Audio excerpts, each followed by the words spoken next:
ஒரு பாத்திரத்தில் 1 கப் அளவுக்கு இடியாப்ப மாவு சேர்த்துருக்கேன். உங்கள்கிட்ட இடியாப்ப மாவு இல்லைன்னா நீங்கள் நார்மல் அரிசி மாவு சேர்த்துக்கோங்க. இடியாப்ப மாவு எதுக்குன்னாக்கா கொழுக்கட்டை நல்லா சாஃப்டாக வரும்.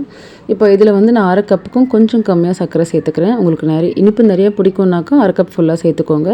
அது கூடவே கொஞ்சமாக ஏலக்காய், 1/2 கப் அளவுக்கு திருகுன தேங்காய், ஒரு பிஞ்ச் உப்பு, இது எல்லாத்தையும் சேர்த்து முதல்ல கையால் நல்லா கலந்து விட்டுக்கலாம். கையால் கலந்ததுக்கப்புறமா தண்ணியை நல்லா கொதிக்க வச்சுக்கணும். கொதிக்க வச்சுட்டு இந்த சுடு தண்ணியை கொஞ்சம் கொஞ்சமாக மாவில் சேர்த்து கரண்டி காம்பால் கிண்டிக்கிட்டே இருக்கணும். கரண்டியோட பின் பக்கத்தால் கிண்டி விட்டுக்கிட்டே இருக்கணும். இது கூடவே 1 டீஸ்பூன் நெய் சேர்த்து கிண்டணும். தண்ணியை வந்துட்டு அப்படியே ஊற்றிடக்கூடாது, கொஞ்சம் கொஞ்சமாக ஊற்றி. ஏன்னா சர்க்கரை வந்துட்டு சுடு தண்ணியோடு சேரும்போது சர்க்கரை வந்துட்டு இலகி நீத்து போயிடும், மாவு தண்ணி ஆகிடும். ஸோ கொஞ்சம் கொஞ்சமாக சேர்க்கணும். அந்த சர்க்கரையை வந்துட்டு கொஞ்சம் கொஞ்சமாக உருகி அதுவே வாட்டர் செக்ரேட் பண்ண ஆரம்பிக்கும். ஸோ கையால் நல்லா வந்துட்டு பிசைஞ்சிட்டு, அதே மாதிரி கையை ரொம்ப நேரம் மாவில் வச்சுருக்கக்கூடாது. நம்ம கை சூடுக்கும் சர்க்கரையும் சேர்ந்து இலக ஆரம்பிச்சிடும். எவ்வளோ சீக்கிரம் பிசைய முடியுமோ அவ்வளோ சீக்கிரம் பிசைஞ்சிட்டு கையில் நெய் தடவிட்டு உருண்டை போட்டு வேக வச்சுக்கணும். அதே மாதிரி ரொம்ப நேரமாக அந்த மாவை கையில் வச்சு உருட்டக்கூடாது, மாவு நீத்து போயிடும் சர்க்கரை சேர்த்துருக்கிறதுனால.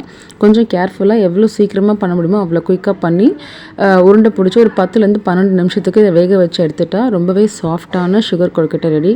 இந்த சர்க்கரை கொழுக்கட்டை பண்ணுறது ரொம்ப ஈஸி. ஸோ அதை கண்டிப்பாக ட்ரை பண்ணி பாருங்கள். தேங்க்ஸ் ஃபார் வாட்சிங்.